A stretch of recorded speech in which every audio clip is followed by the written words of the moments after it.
Welcome to the Pittsburgh South Side. We're here at another practice on Wednesday. Pittsburgh Sports Now Pitt beat reporter Alan Saunders is here. And Alan, instead of me asking you questions to start with, we have you've gotten some questions on Twitter from some of our viewers, listeners, readers.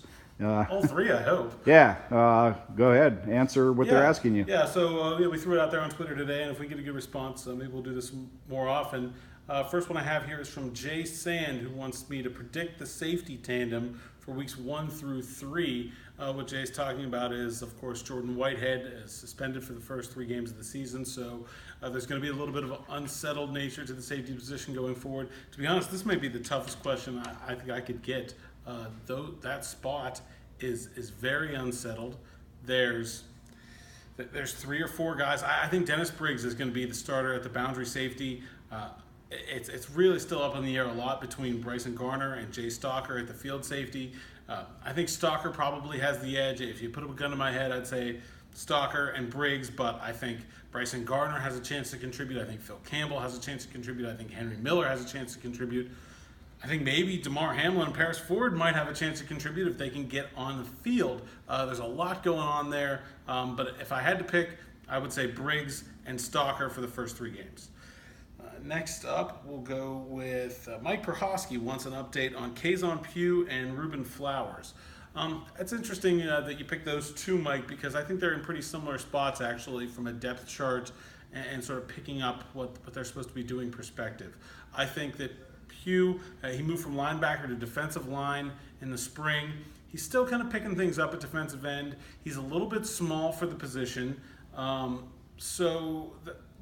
If you look at a guy like Juan Price, he had a lot of success as a small defensive end. But he was also, a guy that picked up the technical parts of the position and did those things very well. So to be successful as an undersized defensive end for Kazon Pugh, he's going to need to master the position and not just be shoved there and thrown into something. So I think that Charlie Partridge and Pat Narduzzi are taking their time with Pugh, not rushing him into anything. They've got experience and they've got depth beyond him, whether it's Hendricks, Folston, Edwards, and I expect Hendricks and Edwards to both have really big years if they're healthy and on the field. A guy like Rashad Weaver is a young player who seems to have impressed. Patrick Jones is getting mentioned a lot too. So there's a lot of bodies there. There isn't really a need for Pugh to be in the mix right now. So I think they're just kind of letting him get his feet wet, letting him understand the position and kind of go from there. As far as Flowers, I think there's an opportunity there early in camp to seize that spot that was vacated by Trey Tipton.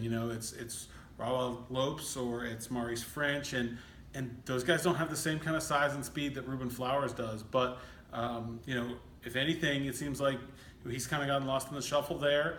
And it's hard to say why. It's hard to put a finger on things. I know he was a little bit banged up earlier in training camp. Maybe that has something to do with it. But it seems like now with Aaron Matthews back, the opportunity is going to be limited for Flowers. He's looking at if there's an injury or something like that. But realistically, looking at another year where it's not going to be another red shirt, but maybe he gets on the field as a special teams contributor. He's a big guy. He's a fast guy. Aaron Matthews last year, he plays a true freshman, but he really didn't start to come onto his own until he got onto the field in that special teams role. He was a punt gunner. He covered kickoffs. So maybe it's not something that Flowers could do, to use his athleticism in a way that can help the team. Next up, we've got a couple people asked about update on Paris Ford. I mean, if I had a big update on Paris Ford, there'd be 800 words on the site right now. My update on Paris Ford is he's still not here. It's the 3rd week of camp.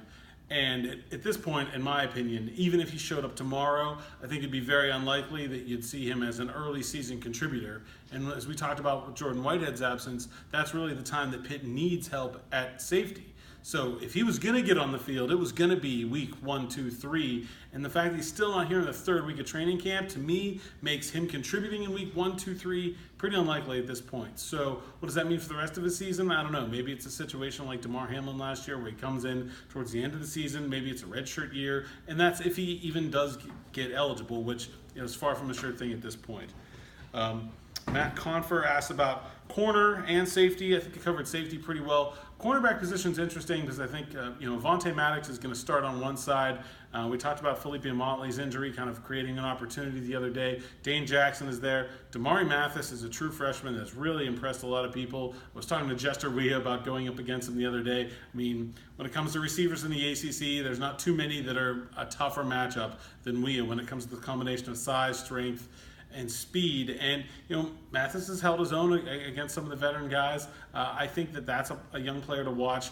I think that it's pretty clear that Pat Narduzzi thinks pretty highly of him. He let him speak to the media, which isn't something the true freshmen have typically done in training camp unless they're really in a position to play a lot. And so I think you're looking at Jackson, you're looking at Mathis, that other corner spot, and really there's not a whole lot of other options. You have Theron Coleman, who's been banged up. You have Jason Pinnock, the other true freshman, and that's really about it. And so it's going to be one of those guys, and I'm interested to see what happens.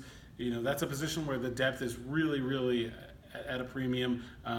Maybe to the point that they'll be moving some safeties back over to corner. You look at a guy like DeMar Hamlin, who was a corner last year. I don't know, maybe if he comes back healthy halfway through the season, it's as a corner, not as a safety, just be out of need, because there isn't a lot of depth at that spot.